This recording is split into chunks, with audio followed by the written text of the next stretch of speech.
Hi everyone, welcome back. If you're new here, my name is Lauren, and today I'm going to be talking about all of the books that I read in August.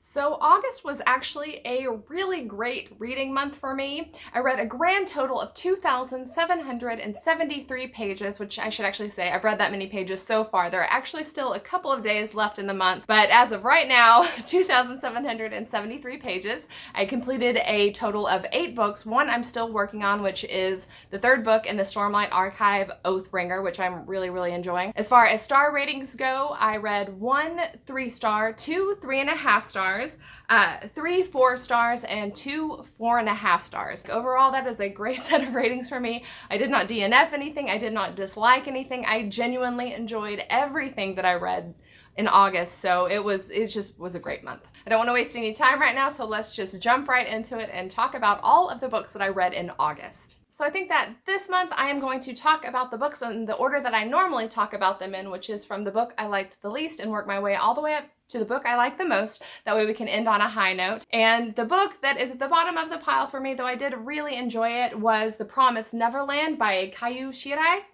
This is the 2nd book in the manga series, The Promised Neverland. It's more of like urban fantasy horror mashup. It is about a group of children in an orphanage that they seem to have just a great, wonderful life there, but there's more to it than it seems. And I can't really honestly say a lot about this since this is the 2nd book in the series, and I don't want to give away any spoilers. But this is a really fun series. And though I did only give this 3 stars, I will very likely continue on in it.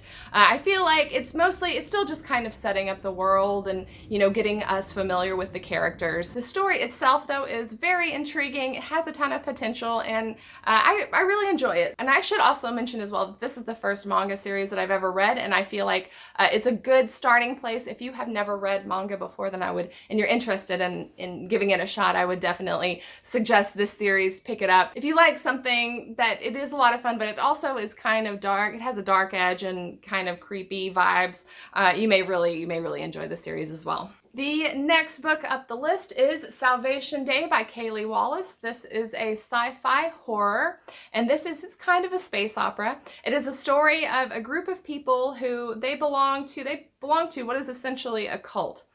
In this cult, they're trying to get a hold of, or they're trying to gain entry onto this ship that years previously had a deadly viral outbreak that killed almost everyone on the ship except for one person who was able to get away. And this group has kidnapped this individual to help them gain entry onto the ship that has been quarantined all these many years since, to get onto the ship for it to be their sort of new home. But after they get onto the ship, they find out that there is a whole lot more to what happened, in this past event that they thought, and the ship is still a very deadly and dangerous place to be. This is my 2nd book by this author. I also read Dead Space. I think I read that one. Was it this year? I can't remember if I read it this year or last year. Really enjoyed it. I think I actually liked Dead Space a little bit better, though this was a fun romp. I really enjoyed the high action nature of this book. I really liked the concept of it. It was very intriguing, very exciting to read. I liked the characters. I thought that they were developed pretty well, and the pace of the book was really nice. I ended up giving this book 3.5 stars. I did really enjoy it while I was reading it, but I don't think that this is actually going to stick with me for very long. In fact, I'm already honestly kind of starting to forget a lot of it. But nonetheless, it was a good time. It did its job. It entertained me while I read it.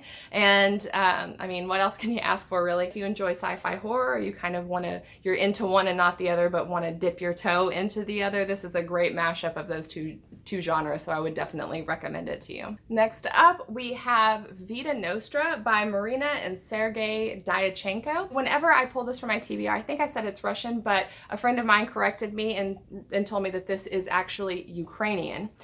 This novel I would call this an urban fantasy. I guess is probably like the best genre to classify this under. This is a really unusual story. It starts out following a young girl and her mother. They're at the beach on vacation, and a man approaches this girl and gets her to do these bizarre tasks for which she is ultimately rewarded these golden coins. After she gets a certain number of golden coins, I can't remember how many coins it is, he tells her that she's been accepted to the Institute of Special Technologies, which is kind of, I don't know if I would, I guess you could loosely call it, it's loosely a magical school setting, but she goes to this school where she is kind of indoctrinated in these strange practices, and I'm not gonna lie, it's a little convoluted and kind of hard to follow. But it is still, this was a fascinating read for me. I ultimately ended up giving it 3.5 stars, mostly because I've never read anything quite like it. Also, this is translated from Ukrainian into English, and it is a very impressive translation, especially given the content and the language in the book. It was beautifully translated.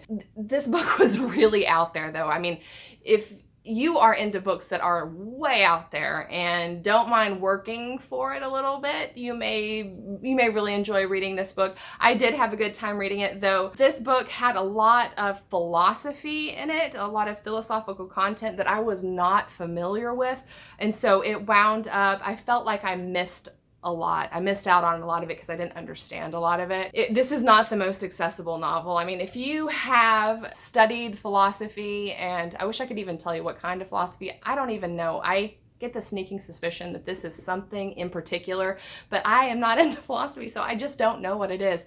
But if you are generally into philosophy, this may be the kind of book for you. Nonetheless, it is, I can almost guarantee you, it's not like anything you've ever read. I think the closest examples, or the closest comparisons I can come up with are maybe a combination of like The Secret History and Catherine House. Even harder to understand, I think, than Catherine House. So just know that about it. I don't know. I liked it, but it was definitely, it was a challenge. So there's that. Next up, we have The Woodwife by Terry Windling. This novel is really literary fiction with a strong magical realism influence. It is about a woman who is a writer, who her mentor, a man who is a very well-loved, highly revered writer, also very reclusive man, has died a sudden and mysterious death, and has left his estate to her.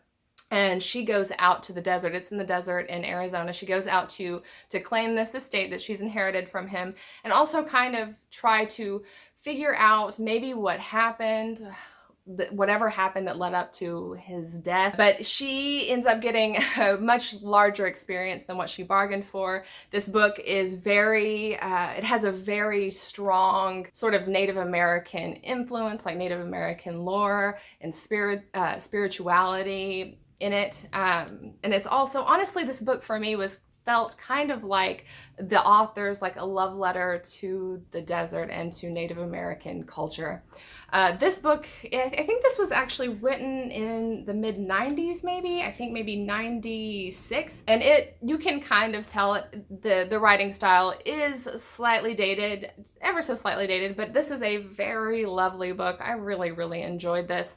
I ended up giving this book 4 stars. I enjoy the desert. I enjoy a book being set in having kind of a desert setting. I really enjoyed that. I found the characters to be really well developed and very likable, and just the plot itself was really interesting, not like anything I've ever read before. It did have a love story in it that I was pretty meh on. It ultimately was a pretty big part of the book, so that is kind of why I gave it 4 stars and not 5 stars. But overall, I really enjoyed this. And if you are someone who is interested in literary fiction and magical realism, and especially if you're interested in just kind of desert nature writing and Native American spirituality, I would definitely recommend that you give this one a shot. Next up, we have Horrorstör by Grady Hendrix. This was so much fun to read and to look at. This is a horror novel, obviously, Horrorstör, and the book is designed to sort of look like an IKEA catalog. This was honestly kind of a cover buy for me, I won't lie. I mean, I'd heard people talk about this and they really enjoyed it, but I saw this on the shelf whenever I was at the bookstore a couple months ago, and I just had to have it. I just think this is just such a cool item to have in my possession. And fortunately, I did really enjoy reading it. I will never look at going into IKEA the same ever again. This is the story of employees that work at a retail store called Orsk, which is an IKEA knockoff. Like in this universe, IKEA does exist, and so does Orsk, and it is intentionally like knocking off IKEA.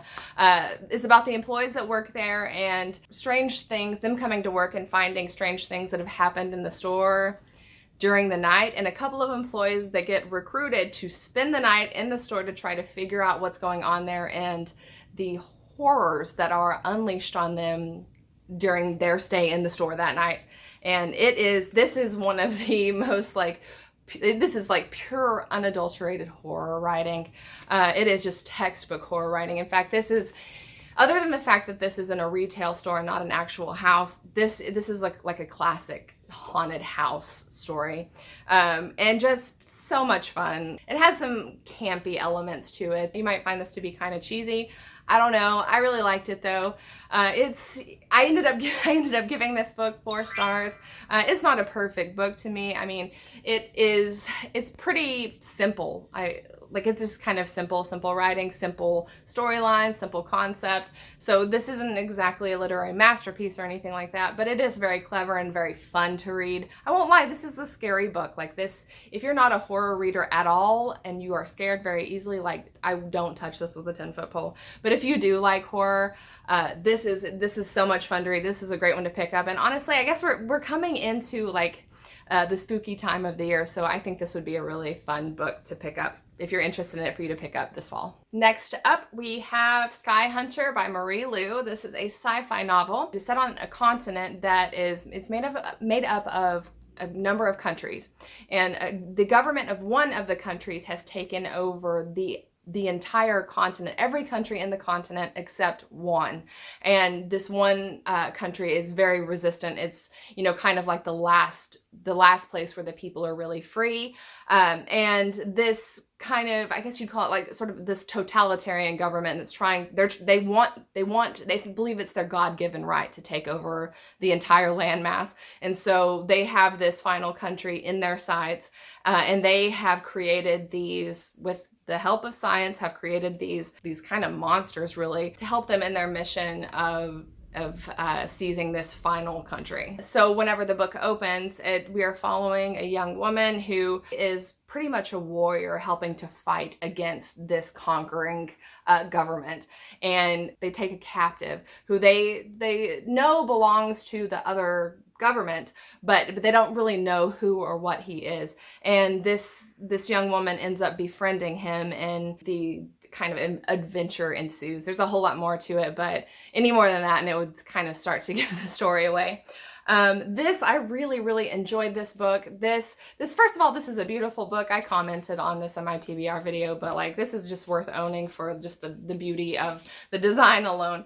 But this was such a fun story to follow. I really just loved the characters in this book, the main character and this captive, like in their relationship that started to grow in this book. This is the first in a series. I'm definitely going to continue on with it. I gave this book 4 stars. It wasn't a perfect book, but it's rare for me to give the first book in a series like 4.5 or 5 stars. It has happened for sure, but I need to get a little bit more investment. I mean, obviously, if a book is set up to be a series, it's a little bit slower of a burn, and I'm into it and I really like it, but I need a little bit more to get into it. This is a lot different than the other Marie Lu book that I read, which is Warcross. I would never have guessed that these were by the same author, which, don't get me wrong, I love Warcross, but this was just like next level. You could tell that Marie Lu has really kind of been honing her craft. Like, this was very well written and a lot of fun. So if you have any interest in this, I definitely recommend you pick it up.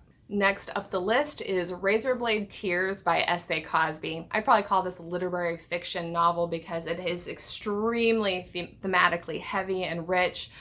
This I read because it was the Wine and Crime Book Club pick. That is a book club that was created and run by Lezlie at the Nerdy Narrative, which I ended up participating in a live stream discussion of this book. I participated in it with Lezlie and also Anitha, which I will leave both of their channels linked in the video description box down below, so I hope that you will go and check them out if you haven't. I don't want to go into too great of depth about it since we really tore it apart in that discussion, really discussed it very thoroughly, so I don't want to say too much about it, but the overarching idea of this book, it is a revenge quest. It is about two men who their sons have been brutally murdered. Their sons were a married couple. These two men never really, while their sons were alive, never really accepted them and their lifestyle, and just treated them really poorly. These men, these fathers, are experiencing a lot of regret and also a lot of rage because the local police force is apparently not doing much about it. So they decide that they need to figure out what has happened themselves, take it into their own hands,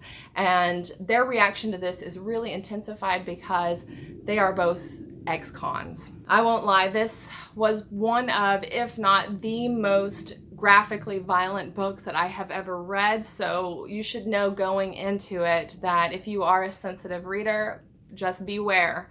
But if you can handle that, this book it's excellent. I mean, I ended up giving it 4.5 stars because of some of the things that happen in this book and the level of aggression and violence. I can't really say it was fun to read. I mean, a lot of it's pretty horrifying. This book was really deep. It had a lot of dimension to it, a lot of meaning to it, and it spoke to so many different themes, so many very important themes like love and guilt and forgiveness and acceptance. I said it's 4.5 stars for me. It wasn't perfect. My only real complaint with this book is that the ending was quite abrupt. I feel like another 50 pages could have been spent in wrapping it up. Like, it just sort of felt like the climax of the book happened and then it was over. And I would have liked a little bit more to kind of, pull it all together and pull it to a close. So there's that, but that's just personal preference. Like, that setting that aside, this book, it's pretty hard to argue with. Like, it's a very good book, and as long as you aren't too sensitive of a reader and it sounds good to you, then it is absolutely a worthwhile read. The final book on the list, my favorite book that I read in August, was 14 by Peter Clines. This is way different than Razorblade Tears. This was a much more, not silly, but a lot more lighthearted of a book.